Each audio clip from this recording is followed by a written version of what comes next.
se define la Iglesia? ¿Qué es la Iglesia? ¿A quiénes incluye la Iglesia? Bueno, por empezar, hay una iglesia que está en la tierra y hay una iglesia que está en el cielo. Todos los que han muerto y están en gracia de Dios, están en el cielo, forman esa iglesia. Desde allí nos ayudan, nosotros creemos en que vamos a resucitar y por lo tanto que tienen vida todos aquellos. La iglesia acá en la tierra está formada por los bautizados, la iglesia católica. Después hay muchas otras iglesias con las cuales estamos en diálogo, tenemos muy buena... Esto la gente mucho no lo sabe, pero Argentina es un lugar en el mundo donde hay mejor diálogo interreligioso y donde hay mayor ecumenismo. Esto es muy importante. Pero, ¿diálogos entre qué iglesias hay? Con los hermanos protestantes, con los judíos, con los musulmanes. Acá nos entendemos muy bien con los musulmanes. Es decir, hay mucho diálogo. Y es más, en algún momento la Santa Sede, cuando quería elegir un lugar para hacer reuniones interreligiosas, eligió la Argentina, porque es uno de los países donde mejor anda esto. Bueno, pero la Iglesia Católica está formada por los bautizados, por todos los que se bautizan en la Iglesia Católica, ¿no? En la Iglesia están los obispos, los sacerdotes, las religiosas y los laicos. Todo ese conjunto forma al pueblo de Dios, que es la Iglesia que camina en la Argentina, ¿no? Y la Iglesia tuvo momentos distintos, ¿no? Tuvo momentos que usted describe muy bien en este libro. Y habla, por ejemplo, de que en un momento del justicialismo, cuando nace el justicialismo, Perón promete gobernar desde la doctrina social de la Iglesia, implantar la educación religiosa en las escuelas. Entonces, los religiosos, los católicos, los cristianos, empiezan a mirar a Perón con buenos ojos, a seguir a Perón, ¿no? A hacerse peronistas. Hubo dos tipos de católicos en el momento. Sí. Unos católicos que estaban más en las líneas más liberales, que no miraban con tanta simpatía el peronismo, y hubo católicos que venían de un corte un poquito más nacionalista, que sí miraban con simpatía el peronismo, ¿no? Pero en general la Iglesia Católica vio, los obispos de aquella época, vio con cierta simpatía la enseñanza religiosa, sí, esa promesa de Perón, y apoyaron al justicialismo, ¿no? Un cierto apoyo al principio. En algún momento determinado se produce un corte. En el 54. Perón, claro. Cuando Perón después hace todo, digamos, se pone en contra de los obispos y estuvo la revolución sobre Plaza de Mayo, ¿no? La quema de iglesias. La quema de las iglesias. En realidad nunca se terminó de saber bien qué le pasó a Perón ahí, ¿no? Y por qué ese vuelco. Fue de modo tal que cuando viene la revolución de Lonardi, muchos peronistas atribuyen esa religión al catolicismo, ¿no? Y atribuyen ese golpe. Ese golpe, al catolicismo. Entonces se da una situación muy compleja, porque por un lado había una gran masa del pueblo peronista y la iglesia es la iglesia de todos. Entonces rápidamente la iglesia en aquel momento, con mucha sabiduría, buscó la reconciliación. Y en muy poco tiempo el peronismo estaba políticamente perseguido, los obispos visitaron mucho a los dirigentes sindicales que estaban presos y en fin, hubo una reconciliación muy rápida entre el peronismo y lo que se llama la iglesia. Con lo cual no quiere decir la iglesia como tal tiene que prescindir de cualquier partido político. Pero eso yo lo pongo como ejemplo en el libro porque como contrapartida nosotros tenemos 40 años de un enfrentamiento muy fuerte y todavía no hemos podido reconciliar la Argentina. Y en aquel momento el enfrentamiento también fue muy fuerte. Usted habla de nosotros como país. Rápidamente hubo una reconciliación. Y ahora todavía estamos con una deuda pendiente, ¿no? De volvimos atrás, ¿no? Claro. Volvimos atrás. Retrocedimos de alguna manera. Retrocedimos, ¿no? Exactamente. La iglesia, la política, ¿no? ¿Tienen que estar cerca? ¿Los gobiernos tienen que estar cerca de la iglesia o tienen que ser independientes? Lo mejor es porque la iglesia le tiene que decir a los gobiernos qué se puede hacer y qué no. El gobierno se le tiene que decir a la iglesia qué se puede hacer y qué no. No, nosotros nos regimos por dos principios fundamentales. Autonomía, es decir, la iglesia es la iglesia, el gobierno es el gobierno. Y somos autónomos. Lo que queremos es tener siempre espacio de libertad para poder predicar y eso lo tenemos. Y después hay otro principio que es el de colaboración en aquellas cosas que hacen al bien, ¿no? Por ejemplo, si hay que mejorar la tarea educativa, nosotros vamos a estar a favor del mejoramiento de la tarea educativa. Por ejemplo, en este momento hay una gran coincidencia que la educación pública tiene que mejorar. La Iglesia quiere que se mejore la educación pública, no es una competencia. Bueno, nosotros nos ocupamos nada más que de los colegios de la Iglesia para que anden bien. No, tiene que andar bien toda la educación. Y entonces la Iglesia colabora en toda la educación. En toda la educación. Con el tema social lo mismo, ¿no? Es decir, tenemos que preocuparnos por los pobres, que es la deuda social más fuerte que tenemos. Entonces, la Iglesia va a hacer todo lo posible, desde Cáritas, desde muchas instituciones, para colaborar en todo lo que es la redención social de la Argentina, ¿no? ¿Usted no siente que el Papa Francisco de alguna manera tuvo algunos guiños políticos desde que es Papa hacia distintos sectores y hacia otros no? O sea, ¿cree que hubo señales o que no fueron políticos? Que tuvieron nada más que ver con una postura de perdón, digamos. No, yo diría esto. Un papa no puede prescindir de tener actitudes que puedan ser interpretadas como políticas, porque uno se mueve y moviéndonos nos movemos con autoridades, tenemos diálogo con autoridades o con opositores y eso se interpreta políticamente. El papa está en este momento respecto a la Argentina como era como cardenal. Él como cardenal hablaba con todos los políticos y él tiene esta disposición en este momento.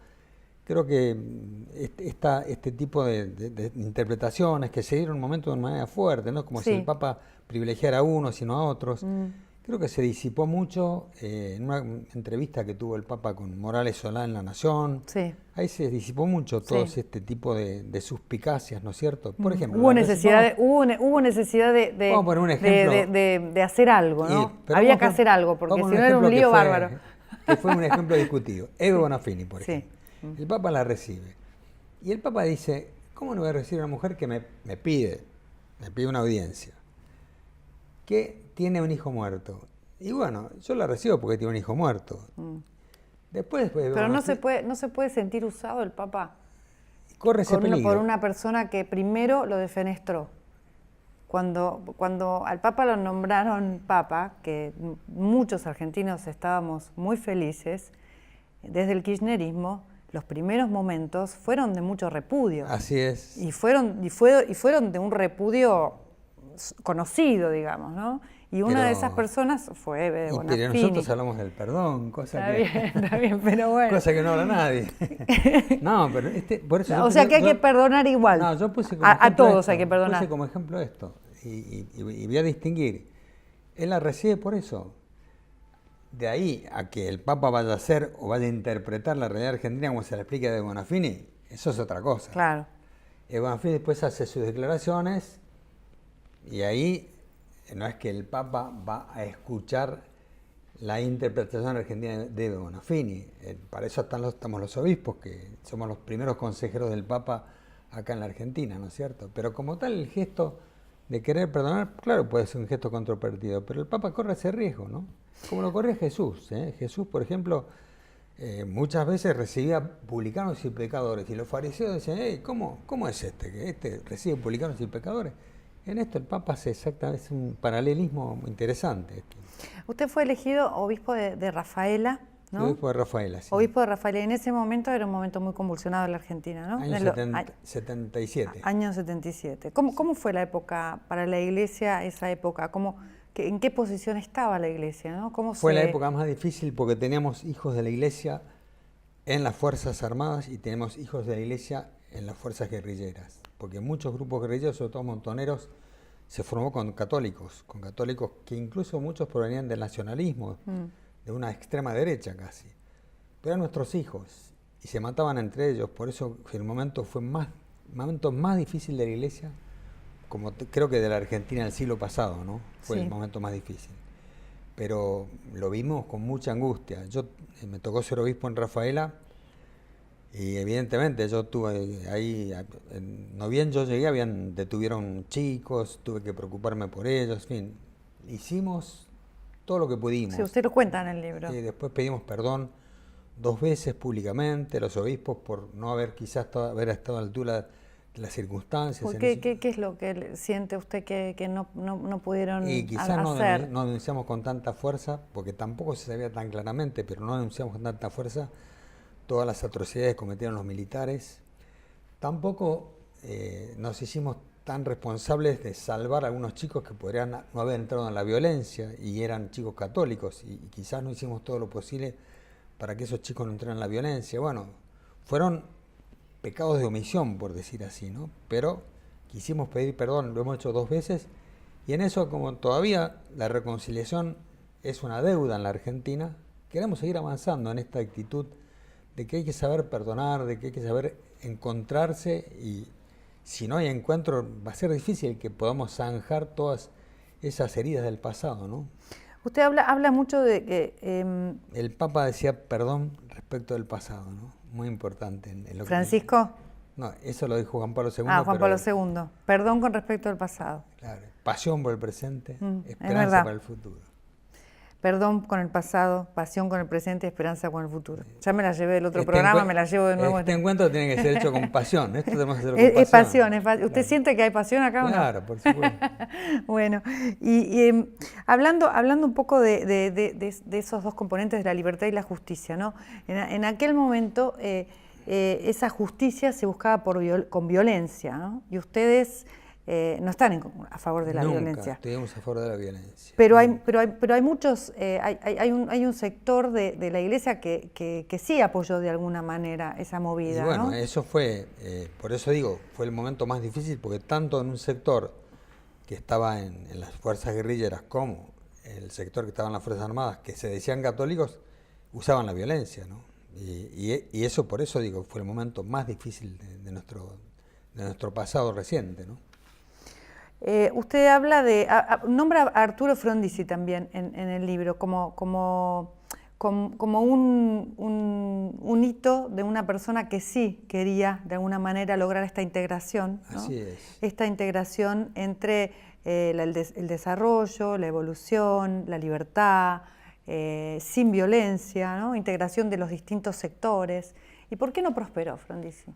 Y no prosperó Frondizi porque no estaba... ¿Por qué no prospera una persona que quiere conciliar en este país? Es un gran problema, porque esto hay que buscarlo, yo creo, en la raíz espiritual de los argentinos, ¿no? Es decir, todavía todo este tema del encuentro, de la comprensión del otro no está totalmente lograda, ¿no? Y generalmente esta sectorización de la visión argentina sigue siendo fuerte, o se ve un solo aspecto de la realidad y no se está dispuesto a mirar lo que el otro tiene de bueno, ¿no? En aquel momento hubo una desconfianza muy fuerte de Frondizi porque se pensaba que era marxista. Frondizi había sido marxista en su origen, pero había tenido una evolución extraordinaria. Y ahí perdimos una oportunidad muy grande. Y los militares lo voltearon y creo que fue una de las grandes oportunidades que perdimos. En la historia hay unas cuantas oportunidades perdidas, ¿no? Pero la de Frondizi fue una muy importante. Hay unas cuantas. ¿Y usted cree que esta que tenemos ahora es una oportunidad o cómo ve al gobierno actual, Bueno, el gobierno de Mauricio Macri? A ver, yo por empezar, de los gobiernos actuales no hablo porque ya eso sería entrar en política. Yo creo, eso sí, entrar en política concreta. Por eso me refiero siempre más al pasado. El presente yo lo vivo con mucha esperanza de que podamos encontrarnos los argentinos. Creo que necesariamente tenemos que llegar a acuerdos. Y esto me parece que hay, y por eso no hablo solamente del gobierno, sino hablo de todas las fuerzas políticas, hay bastante buena voluntad para acuerdos en esto. Hay mejor voluntad para acuerdos. ¿Hay escucha? Se están escuchando un poco más, ¿no es cierto?, las distintas fuerzas políticas. Por ejemplo, nosotros hace 3 años, Monseñor Lozano lo puso como ejemplo el otro día, hace 2 años, en plenas elecciones, juntamos a todos los dirigentes y candidatos a presidente para que firmaran un compromiso para luchar contra el narcotráfico. El otro día el presidente dijo, esa foto no va a ser solamente una foto, eso lo vamos a actualizar y esperemos que haya todo un programa para esto y que todos los políticos apoyen esto. Bueno, en la provincia de Buenos Aires están luchando contra las mafias de manera fuerte, ¿no? Esto tiene que ser una política de Estado y por eso el proceso que nosotros creemos es diálogo, consenso, política de Estado. Es el camino que hay que recorrer y ahí tenemos que encontrarnos, ¿no es cierto? El Papa estaba insistiendo bastante, ¿no?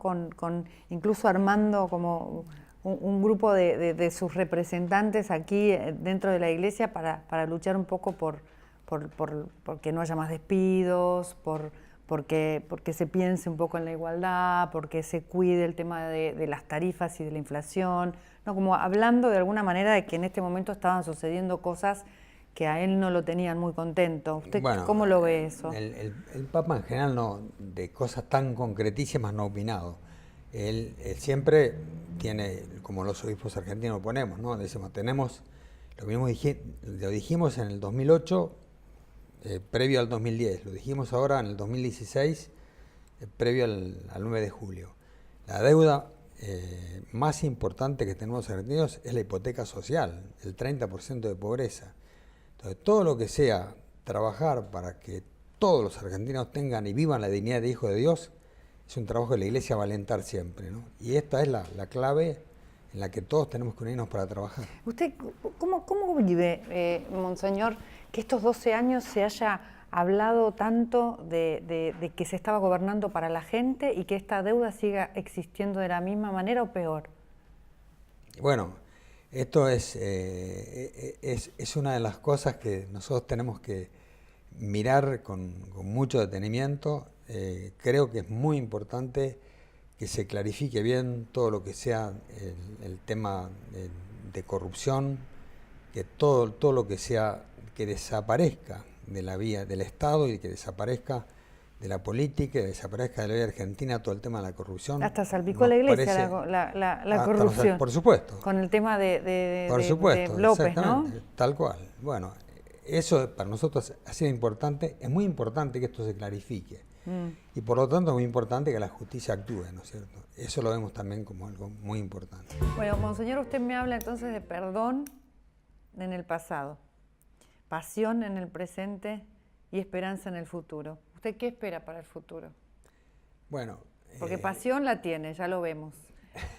Para el futuro después de la muerte espero la vida eterna, que es muy importante esperar la vida eterna. Yo también, ¿cómo hago para tenerla? Claro, siendo un buen cristiano uno cree que... Y hay tantos líos que hacemos los cristianos. Siendo un buen cristiano y cada uno teniendo la fe que tiene, si es fiel a esos principios, puede aspirar a la vida eterna, ¿no es cierto? Pero respecto al futuro inmediato, yo creo que espero que podamos seguir trabajando hasta el último día de la vida, o hasta el último día que tengamos fuerzas. Yo, por lo menos en mi sacerdocio, quiero seguir siendo sacerdote hasta el final, hasta el último día de mi vida. Esa es mi aspiración, esa es mi esperanza. Bueno, en este momento yo le digo un poco cómo lo veo. Lo veo como un hombre muy entregado, muy sincero.